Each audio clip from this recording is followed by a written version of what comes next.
देवियों और सज्जनों, कल्पना कीजिए, आप अपने घर में आराम से बैठे हैं। टीवी पर एक ऐतिहासिक घटना का सीधा प्रसारण देख रहे हैं। इंसान तीसरी बार चांद पर कदम रखने जा रहा है। सब कुछ बिल्कुल सही चल रहा है। उत्साह अपने चरम पर है। और फिर अचानक सन्नाटे को चीरती हुई एक आवाज आती है। एक ऐसी आवाज जो करोड़ों मीलों का सफर तय करके धरती तक पहुंचती है। एक ऐसी आवाज जिसमें घबराहट है लेकिन हिम्मत भी। ये आवाज थी कमांडर जिम लवेल की, और उनके कहे हुए वो शब्द इतिहास में हमेशा के लिए दर्ज हो गए। वो शब्द थे, ह्यूस्टन, हमें एक समस्या हो गई है। बस इतना ही, और पूरी दुनिया की धड़कनें जैसे एक पल के लिए रुक गईं। ये सिर्फ 3 अंतरिक्ष यात्रियों की समस्या नहीं थी, ये पूरी मानवता की समस्या बन गई थी। वो 3 जिंदगियां जो धरती से लाखों किलोमीटर दूर अंतरिक्ष के अथाह अंधकार और खामोशी में फंसी हुई थी, अब हर इंसान की अपनी लड़ाई बन चुकी थी। हर घर में, हर दफ्तर में, हर गली नुक्कड़ पर बस एक ही चर्चा थी, क्या हमारे हीरो वापस आ पाएंगे? क्या विज्ञान और इंसान की हिम्मत अंतरिक्ष की इस बेरहम चुनौती के सामने टिक पाएगी? वो पल एक सवालिया निशान की तरह इतिहास के पन्नों पर अंकित हो गया। एक ऐसा सवाल जिसका जवाब किसी के पास नहीं था, लेकिन जिसकी उम्मीद हर दिल में थी। वो घड़ी थी जब इंसान की बनाई सबसे उन्नत तकनीक ने ही उसे धोखा दे दिया था। इस मिशन का नाम था अपोलो 13, एक ऐसा नाम जो आज बहादुरी, सूझबूझ और कभी हार न मानने वाले जज्बे का दूसरा नाम बन चुका है। ये कहानी सिर्फ एक अंतरिक्ष मिशन के बिगड़ जाने की नहीं है। ये कहानी है उस असाधारण साहस की जो साधारण इंसानों ने दिखाया। ये कहानी है उन हजारों दिमागों की जो धरती पर बैठकर बिना रुके, बिना थके, बस एक ही लक्ष्य के लिए काम कर रहे थे, अपनी टीम को घर वापस लाना। ये कहानी हमें सिखाती है कि जब उम्मीद की एक छोटी सी किरण भी बची हो तो इंसान कुछ भी कर सकता है, असंभव को भी संभव बना सकता है। तो चलिए देवियों और सज्जनों, आज हम और आप मिलकर समय में थोड़ा पीछे चलते हैं, उस ऐतिहासिक सफर पर जो चांद तक तो नहीं पहुंच सका, लेकिन जिसने इंसानियत को एक ऐसी ऊंचाई पर पहुंचा दिया जिसकी कोई मिसाल नहीं।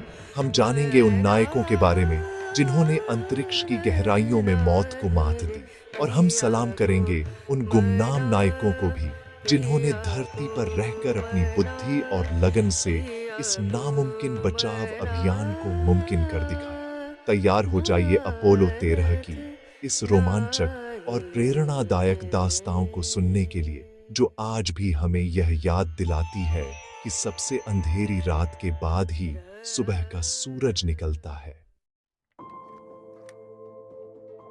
वो तारीख थी 11 अप्रैल 1970। फ्लोरिडा के कैनेडी स्पेस सेंटर पर माहौल उत्सव जैसा था। दुनिया की नजरें वहीं टिकी थीं। विशाल सैटर्न 5 रॉकेट किसी दैत्याकार इमारत की तरह अपनी ऐतिहासिक उड़ान के लिए तैयार खड़ा था। यह नासा का अपोलो 13 मिशन था। अपोलो 11 और 12 की शानदार सफलता के बाद यह इंसान को तीसरी बार चांद की सतह पर ले जाने वाला था। इस मिशन का लक्ष्य था चांद के एक पहाड़ी इलाके, जिसे फ्रामोरो फॉर्मेशन कहते हैं, पर उतरना और वहां से वैज्ञानिक जांच के लिए पत्थर और मिट्टी के नमूने लाना। सब कुछ योजना के अनुसार चल रहा था और पूरी दुनिया एक और ऐतिहासिक पल का गवाह बनने के लिए बेताब थी। इस मिशन के नायक थे 3 अनुभवी अंतरिक्ष यात्री। कमांडर थे जिम लवेल, जो पहले भी 3 बार अंतरिक्ष की यात्रा कर चुके थे और चांद के सबसे अनुभवी यात्रियों में से एक थे। उनके साथ थे कमांड मॉड्यूल पायलट जैक स्वाइगर्ट, एक शांत और कुशल पायलट जिन्हें लॉन्च से ठीक पहले टीम में शामिल किया गया था। और तीसरे थे lunar module pilot Fred Haise, जो चांद पर कदम रखने के लिए बेहद उत्साहित थे। इन तीनों ने इस मिशन के लिए सालों तक ADD ट्रेनिंग की थी। उन्होंने हर छोटी बड़ी परिस्थिति का सामना करने के लिए खुद को तैयार किया था, लेकिन उन्हें इस बात का अंदाजा बिल्कुल नहीं था कि अंतरिक्ष उनके लिए एक ऐसी चुनौती लेकर आने वाला था जिसकी कल्पना उन्होंने अपने सबसे मुश्किल ट्रेनिंग सेशन में भी नहीं की होगी। रॉकेट ने दोपहर के ठीक 1:13 पर धरती से उड़ान भरी। लाखों लोगों ने इस अद्भुत नजारे को अपनी आंखों से देखा। धरती कांप उठी और सैटर्न 5 रॉकेट आग और धुएं का गुब्बार छोड़ता हुआ आसमान में सितारों की ओर बढ़ चला। शुरुआती 2 दिन बिल्कुल वैसे ही बीते जैसी उम्मीद थी। अंतरिक्ष यात्रियों ने अपने काम को बखूबी अंजाम दिया। उन्होंने टीवी पर लाइव प्रसारण भी किया, जिसमें उन्होंने अपने अंतरिक्ष यान ओडिसी का टूर कराया और दिखाया कि अंतरिक्ष में जीवन कैसा होगा। वे मजाक कर रहे थे, मुस्कुरा रहे थे। धरती पर बैठा हर इंसान यह देखकर खुश था कि सब कुछ नियंत्रण में है। मिशन अपनी मंजिल की तरफ सही रास्ते पर था, लेकिन कहते हैं ना, नियति ने कुछ और ही सोच रखा था। जो सफर चांद पर एक और शानदार जीत की कहानी लिखने जा रहा था, वह अचानक जिंदगी और मौत के बीच एक जंग में बदलने वाला था। यह शांति तूफान से पहले की शांति थी। अंतरिक्ष के खामोश विस्तार में एक अनदेखा खतरा धीरे धीरे पनप रहा था। एक छोटी सी चिंगारी एक बड़े धमाके का रूप लेने वाली थी, और जब वो धमाका हुआ तो उसने न सिर्फ अंतरिक्ष यान को हिलाकर रख दिया, बल्कि धरती पर बैठे मिशन कंट्रोल रूम में बैठे हर वैज्ञानिक और इंजीनियर के होश उड़ा दिए। एक सफल मिशन की कहानी अब एक बचाव अभियान की कहानी बनने की कगार पर थी। मिशन के 56 घंटे बीत चुके थे। अपोलो 13 धरती से लगभग 3,20,000 किलोमीटर दूर अंतरिक्ष के गहरे सन्नाटे में अपनी मंजिल की ओर बढ़ रहा था। अंतरिक्ष यात्री अपना काम खत्म करके आराम करने की तैयारी में थे। ह्यूस्टन में मिशन कंट्रोल रूम ने जैक स्वाइगर्ट को एक रूटीन काम करने के लिए कहा। उन्हें सर्विस मॉड्यूल में रखे ऑक्सीजन टैंकों के पंखे चलाने थे, ताकि ऑक्सीजन ठीक से मिलती रहे। यह एक सामान्य प्रक्रिया थी जो पहले भी कई बार की जा चुकी थी। जैक स्वाइगर्ट ने स्विच दबाया और वापस अपने काम में लग गए। किसी को भी इस बात का अंदाजा नहीं था कि यह छोटा सा काम इतिहास की सबसे बड़ी अंतरिक्ष त्रासदियों में से एक को जन्म देने वाला था। स्विच दबाने के कुछ ही सेकंड बाद अंतरिक्ष यान एक जोरदार धमाके से कांप उठा। अंदर बैठे तीनों अंतरिक्ष यात्रियों को लगा जैसे उनके यान से कोई उल्का पिंड टकरा गया हो। यान में लगे अलार्म बजने लगे, लाल बत्तियां जलने बुझने लगीं और यान अपनी धुरी पर धीरे धीरे घूमने लगा। फ्रेड हेज और जिम लवेल ने देखा कि यान की बिजली तेजी से घट रही थी और कई सिस्टम एक एक करके बंद हो रहे थे। घबराहट के उन पलों में कमांडर जिम लवेल ने मिशन कंट्रोल को वो शांत लेकिन चिंताजनक संदेश भेजा जिसने दुनिया को सन्न कर दिया। Okay Houston, we've had a problem here. ठीक है ह्यूस्टन, हमें यहाँ एक समस्या हो गई है। ह्यूस्टन में बैठे कंट्रोलर्स के लिए यह एक पहेली की तरह था। कंप्यूटर स्क्रीन पर आ रहे आंकड़े किसी बुरे सपने जैसे थे। वे समझ नहीं पा रहे थे कि आखिर हुआ क्या है। शुरुआती कुछ मिनट तो बस इसी उधेड़-बुन में निकल गए कि समस्या क्या है और कितनी गंभीर है। जब जिम लवेल ने खिड़की से बाहर झांका तो उनके होश उड़ गए। उन्होंने देखा कि उनके यान से गैस का एक बादल निकल रहा था। ये गैस कुछ और नहीं बल्कि उनके यान की जीवनदायिनी ऑक्सीजन थी। सर्विस मॉड्यूल में मौजूद 2 ऑक्सीजन टैंकों में से एक फट चुका था और दूसरे को भी बुरी तरह नुकसान पहुंचा था। इसका मतलब साफ था, उनके पास सांस लेने के लिए ऑक्सीजन, पीने के लिए पानी और यान को चलाने के लिए बिजली कुछ ही मिनटों में खत्म होने वाली थी। चांद पर उतरने का सपना अब टूट चुका था। अब लक्ष्य एक ही था, किसी भी तरह जिंदा रहना और धरती पर वापस लौटना। कमांड मॉड्यूल ओडिसी, जो उनका घर और वापसी का जरिया था, अब तेजी से मर रहा था। उसकी बिजली और ऑक्सीजन खत्म हो रही थी। वह एक ठंडा, अंधकारमय और बेजान डिब्बा बनता जा रहा था। अंतरिक्ष यात्रियों के पास अब कोई विकल्प नहीं था। उन्हें अपने मुख्य यान को छोड़ दचकर चांद पर उतरने के लिए बनाए गए छोटे यान एक्वेरियस में शरण लेनी पड़ी। ये यान सिर्फ 2 लोगों के लिए और केवल 45 घंटे तक काम करने के लिए बना था, और अब 3 लोगों को इसमें लगभग 90 घंटे गुजारने थे। ये एक लाइफ बोट थी, लेकिन एक ऐसी लाइफ बोट जो एक लंबे और खतरनाक सफर के लिए नहीं बनी थी। जैसे ही अंतरिक्ष यात्रियों ने कमांड मॉड्यूल ओडिसी को बंद करके लूनर मॉड्यूल एक्वेरियस में प्रवेश किया, उनकी असली परीक्षा शुरू हुई। एक्वेरियस एक छोटी और नाजुक नाव की तरह थी, जिसे सिर्फ चांद की सतह पर उतरने और वापस ऑर्बिट में आने के लिए डिजाइन किया गया था। यह कभी भी गहरे अंतरिक्ष की लंबी यात्रा के लिए नहीं बनी थी, लेकिन अब यही उनका एकमात्र सहारा थी, उनका घर, उनकी जीवन रक्षक नौका। इस छोटे से यान में 3 लोगों को अगले 4 दिनों तक रहना था। यह एक बेहद मुश्किल और दमघोंटू अनुभव था, जिसकी उन्होंने कभी कल्पना भी नहीं की थी। अंतरिक्ष का रोमांच अब एक भयानक संघर्ष में तब्दील हो चुका था। बिजली बचाने के लिए उन्हें एक्वेरियस के लगभग सभी गैर जरूरी सिस्टम बंद करने पर डर है। इसका मतलब था कि हीटर भी बंद हो गया। अंतरिक्ष यान के अंदर का तापमान तेजी से गिरने लगा और जल्द ही यह 0 डिग्री सेल्सियस के करीब पहुंच गया। यह एक बर्फीले ताबूत में बंद होने जैसा था। दीवारों पर नमी की बूंदें जम गईं और ठंड अंतरिक्ष यात्रियों के हाथ मांस में घुसने लगी। उन्हें ठीक से नींद नहीं आ रही थी। वे थके हुए और तनाव में थे। पीने के लिए पानी की भी बेहद कमी थी। उन्हें दिन भर में सिर्फ 200 मिलीलीटर पानी पीने की इजाजत थी, जो सामान्य जरूरत का 5वां हिस्सा भी नहीं था। डिहाइड्रेशन और थकावट ने उन्हें बेहाल कर दिया था। एक और बड़ी समस्या थी कार्बन डाइऑक्साइड का बढ़ना। हम सांस छोड़ते समय CO2 बाहर निकालते हैं और एक बंद जगह में इसकी मात्रा बढ़ाना जानलेवा हो सकता है। कमांड मॉड्यूल ओडिसी में CO2 को साफ करने के लिए चौकोर आकार के फिल्टर थे, जबकि लूनर मॉड्यूल एक्वेरियस में गोल आकार के फिल्टर थे। एक्वेरियस के फिल्टर 3 लोगों की CO2 को 4 दिनों तक साफ करने के लिए पर्याप्त नहीं थे।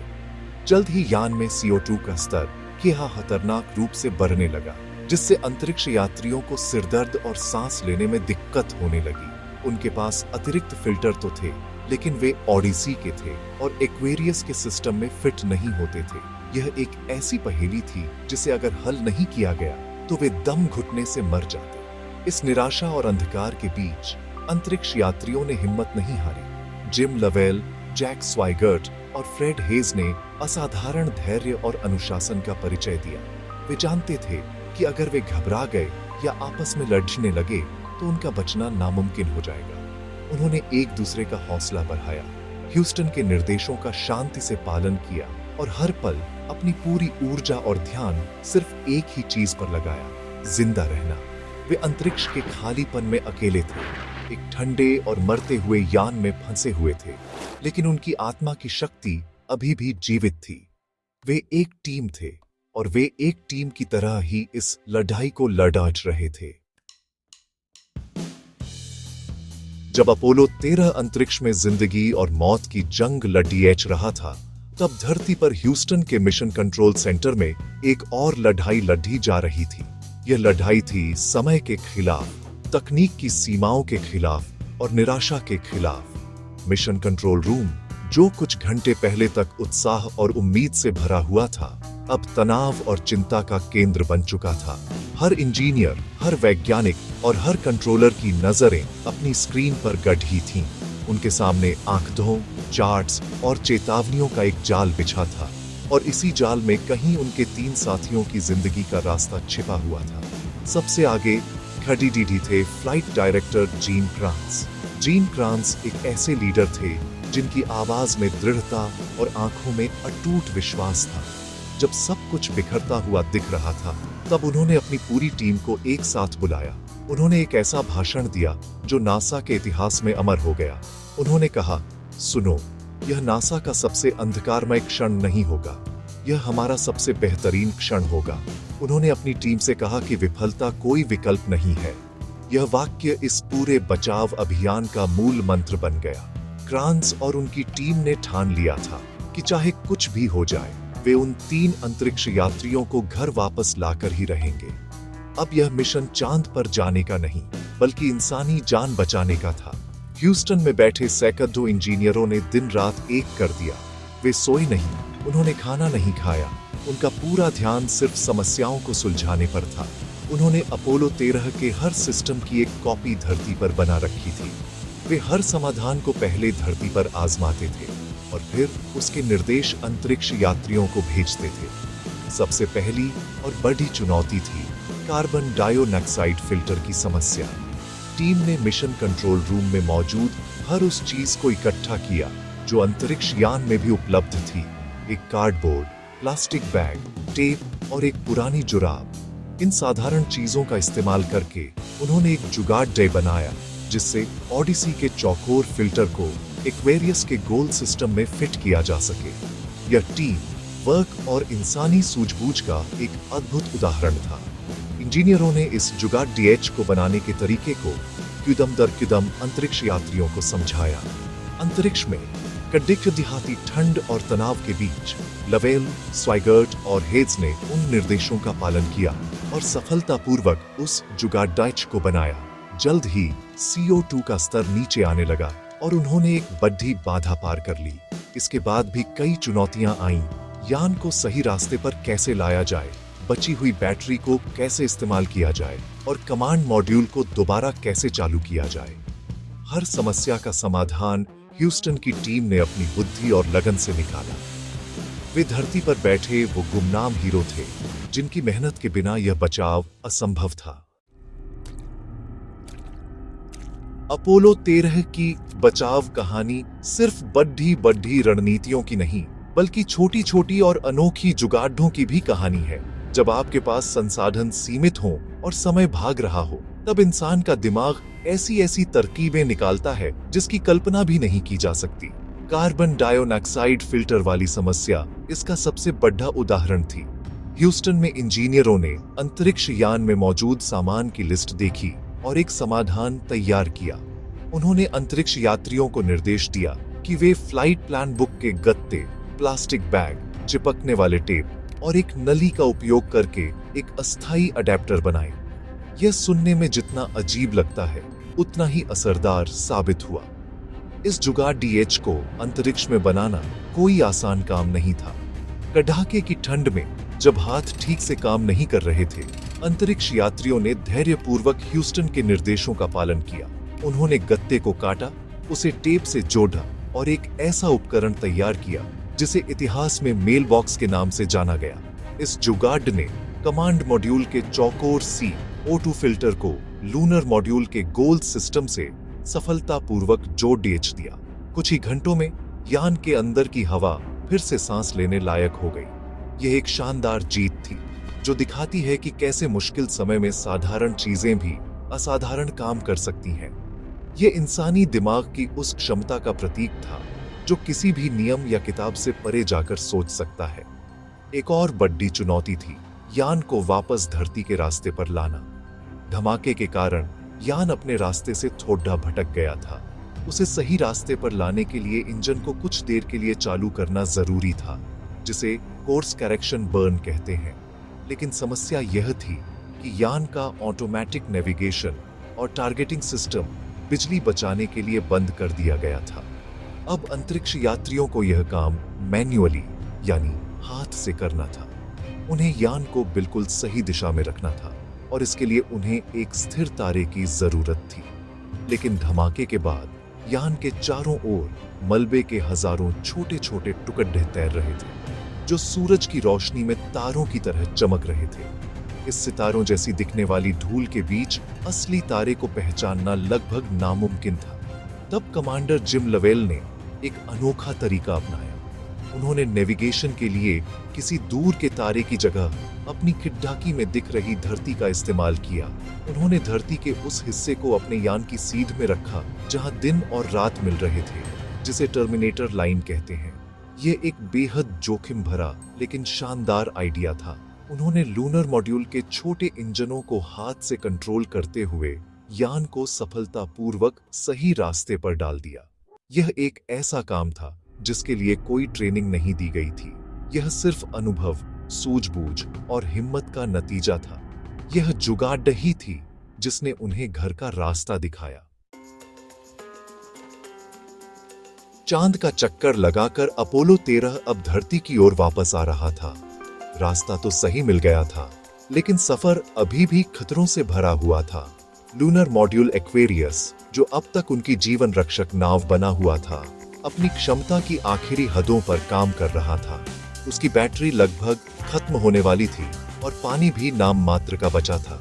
अंतरिक्ष यात्रियों की हालत भी बहुत खराब थी। लगातार ठंड, भूख, प्यास और तनाव ने उन्हें शारीरिक और मानसिक रूप से तोड़ दिया था। फ्रेड हेज को किडनी में इन्फेक्शन की वजह से तेज बुखार हो गया था। लेकिन इन सब मुश्किलों के बावजूद किसी ने भी उम्मीद का दामन नहीं छोड़ा। वापसी के सफर की सबसे बड़ी और आखिरी चुनौती थी कमांड मॉड्यूल ओडिसी को फिर से जिंदा करना। ओडिसी ही एकमात्र ऐसा हिस्सा था जो धरती के वायुमंडल में दोबारा प्रवेश करने की गर्मी को झेल सकता था। लेकिन धमाके के बाद उसे पूरी तरह से बंद कर दिया गया था। वह कई दिनों से अंतरिक्ष की कड़कड़ाती ठंड में एक बेजान डिब्बे की तरह पढ़ा था। उसकी दीवारें बर्फ से ढकी थीं और उसके सिस्टम ठंडे पढ़ चुके थे। किसी को नहीं पता था कि उसे दोबारा चालू करने पर क्या होगा। क्या शॉर्ट सर्किट हो जाएगा? क्या सिस्टम काम करेंगे? यह एक बहुत बड़ा जुआ था। अगर ओडिसी चालू नहीं हुआ तो सब कुछ खत्म हो जाता। ह्यूस्टन में इंजीनियरों ने इस समस्या का भी हल निकाला। उन्होंने ओडिसी को चालू करने के लिए एक पूरी नई प्रक्रिया तैयार की। सामान्य तौर पर इस प्रक्रिया में कई घंटे लगते थे और बहुत ज्यादा बिजली की जरूरत पड़ती थी। लेकिन अब उनके पास न तो समय था और न ही बिजली। इंजीनियरों ने एक ऐसी तरकीब निकाली जिससे लूनर मॉड्यूल की बची खुची बैटरी से केबल के जरिए ओडिसी को चार्ज किया जा सके, जैसे हम एक कार की बैटरी से दूसरी कार को जंप स्टार्ट करते हैं। उन्होंने एक लंबी चेकलिस्ट बनाई जिसमें बताया गया था कि कौन सा स्विच कब और किस क्रम में दबाना है ताकि कम से कम बिजली में यान चालू हो जाए। अंतरिक्ष यात्रियों ने, खासकर जैक स्वाइगर्ट ने, इस मुश्किल काम को अंजाम दिया। उन्होंने कांपते हाथों से ह्यूस्टन से मिले निर्देशों का एक एक करके पालन किया और फिर एक एक करके ओडिसी की बत्तियां जलने लगी। उसके सिस्टम जिंदा होने लगे। यह एक चमत्कार जैसा था। उन्होंने मरे हुए अंतरिक्ष यान में फिर से जान फूंक दी थी। अब आखिरी काम बचा था, लूनर मॉड्यूल एक्वेरियस को अलविदा कहना। एक्वेरियस ने एक लाइफ बोट की तरह उनकी जान बचाई थी, लेकिन अब उसे अंतरिक्ष में ही छोड़ देना था। जिम लवेल ने उसे अलविदा कहते हुए कहा, विदाई एक्वेरियस और धन्यवाद। यह एक भावुक पल था क्योंकि वे अपने रक्षक को हमेशा के लिए पीछे छोड़ रहे थे। अब आ गया था आखिरी और सबसे खतरनाक चरण, धरती के वायुमंडल में दोबारा प्रवेश। कमांड मॉड्यूल ओडिसी को लगभग 40,000 किलोमीटर प्रति घंटे की रफ्तार से वायुमंडल में घुसना था। इस रफ्तार पर हवा के घर्षण से यान के बाहर का तापमान हजारों डिग्री सेल्सियस तक पहुंच जाता है। यान के आगे लगी हीट शील्ड ही उसे इस आग के गोले में जलने से बचा सकती थी। लेकिन हर किसी के मन में एक डर था, क्या ऑक्सीजन टैंक के धमाके से हीट शील्ड को भी कोई नुकसान पहुंचा है? अगर हीट शील्ड में एक छोटी सी भी दरार हुई तो यान और उसमें बैठे तीनों अंतरिक्ष यात्री पल भर में जलकर राख हो जाते। इसका जवाब किसी के पास नहीं था। जैसे ही ओडिसी ने वायुमंडल में प्रवेश किया, घर्षण के कारण उसके चारों ओर आयनित गैसों का एक घेरा बन गया। इस घेरे की वजह से यान का रेडियो संपर्क धरती से पूरी तरह टूट गया। इसे कम्युनिकेशन ब्लैकआउट कहते हैं। सामान्य तौर पर यह ब्लैकआउट लगभग 3 मिनट तक रहता है, लेकिन अपोलो 13 के मामले में यह लंबा खींचता जा रहा था। 3 मिनट बीत गए, 3.5 minute, 4 minute. Mission control room में और दुनिया भर में टीवी से चिपके बैठे करोड़ों लोगों की सांसें अटकी हुई थीं। हर गुजरता हुआ सेकंड घंटों जैसा लग रहा था। एक भयानक खामोशी छाई हुई थी। क्या वे बच पाए या अंतरिक्ष ने आखिरकार उन्हें निगल ही लिया? और फिर उस गहरी खामोशी को तोड़ते हुए एक आवाज सुनाई दी। यह जैक स्वाइगर्ट की आवाज थी। उन्होंने प्रशांत महासागर में इंतजार कर रहे जहाज को देख लिया था। मिशन कंट्रोल रूम खुशी और राहत के नारों से गूंज उठा। इंजीनियर एक दूसरे के गले लग रहे थे। उनकी आंखों में आंसू थे। उन्होंने कर दिखाया था। उन्होंने नामुमकिन को मुमकिन बना दिया था। कुछ ही देर बाद 3 बड़े बड़े पैराशूट खुले और ओडिसी धीरे धीरे प्रशांत महासागर के नीले पानी में सुरक्षित उतर गया।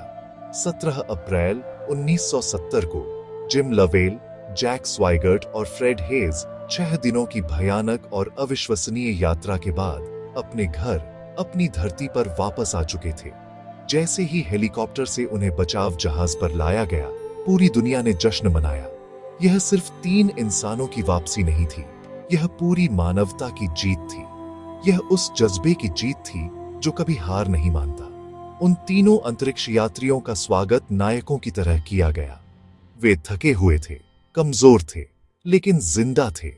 उनकी आंखों में वह चमक थी जो मौत को बहुत करीब से देखकर लौटने वालों में होती है।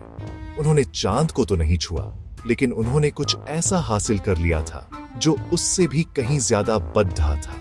उन्होंने दुनिया को दिखा दिया था कि जब इंसान एक टीम बनकर अपनी पूरी बुद्धि और हिम्मत के साथ काम करता है तो कोई भी चुनौती बहुत बड़ी नहीं होती। अपोलो 13 मिशन को अक्सर एक सफल विफलता कहा जाता है। यह एक विफलता थी क्योंकि यह अपने मुख्य लक्ष्य यानी चांद पर उतरने में नाकाम रहा, लेकिन यह एक शानदार सफलता थी क्योंकि इसने एक कहीं ज्यादा बड़ा लक्ष्य हासिल किया। इसने 3 इंसानों को अंतरिक्ष की उन अकल्पनीय परिस्थितियों से सुरक्षित वापस लौटाया जहां बचने की कोई उम्मीद नहीं थी। यह मिशन नासा और पूरी दुनिया के लिए एक कड़ा सबक था, लेकिन यह एक प्रेरणा भी थी। इसने हमें सिखाया कि तकनीक पर आंख बंद करके भरोसा नहीं किया जा सकता और हमेशा एक बैकअप प्लान होना चाहिए। इसने अंतरिक्ष यात्रा को और ज्यादा सुरक्षित बनाने में बहुत बड़ी भूमिका निभाई। यह कहानी हमें टीम वर्क की ताकत सिखाती है। यह सिर्फ 3 अंतरिक्ष यात्रियों की कहानी नहीं है, बल्कि यह उन हजारों गुमनाम नायकों की भी कहानी है जिन्होंने धरती पर बैठकर दिन रात एक कर दिया। फ्लाइट डायरेक्टर जीन क्रांस और उनकी टीम ने यह साबित कर दिया कि एक अच्छा लीडर और एक समर्पित टीम मिलकर किसी भी संकट से बाहर निकल सकती है। उन्होंने दिखाया कि दबाव में बिखरने की बजाय अगर हम मिलकर समस्या का सामना करें तो समाधान जरूर निकलता है। विफलता कोई विकल्प नहीं है, यह सिर्फ एक नारा नहीं था, बल्कि यह उनकी कार्यशैली बन गया था जिसने इस असंभव बचाव को संभव बनाया। अपोलो 13 हमें मानवीय भावना की असीम शक्ति की याद दिलाता है।